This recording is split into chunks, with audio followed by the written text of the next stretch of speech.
പ്രധാനപ്പെട്ടതാണ്. എനിക്ക് പലപ്പോഴും വിസ്മയം തോന്നിയിട്ടുണ്ട്. നമ്മളുടെ ലേഖനത്തിൽ വിചാരിച്ചനും അതേക്കുറിച്ച് സൂചിപ്പിച്ചിരുന്നു.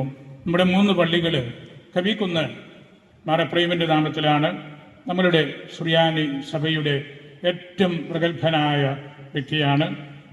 കിഴവറയാറ് പള്ളി ഗ്രിഗറി തൗമാതുർഗോസ്, ദ വണ്ടർ വർക്കർ, അത്ഭുത പ്രവർത്തകൻ എന്നറിയപ്പെടുന്ന വലിയ പുണ്യവാളൻ ഗ്രീക്ക് സഭയുടെ ആളാണ്. നമ്മുടെ ഇവിടെ ഇളന്തോട്ടത്തിൽ അന്തോണീസ് ബാവ കോപ്റ്റിക് സഭയുടെ ആളാണ്.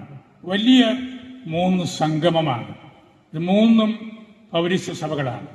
ഏറ്റവും പ്യുവറായിട്ടുള്ളത് നമ്മളുടെ ഈസ്റ്റ് സിറിയക്ക് എന്ന് പറയുന്നതാണ്. അതിനോട് ബന്ധപ്പെട്ടാണ് നമ്മളുടെ ഈ പള്ളിയും അതിൻ്റെ ചരിത്രവും ചുറായി സഭയുടെ പിതാക്കന്മാരുടെ വരവും എല്ലാം.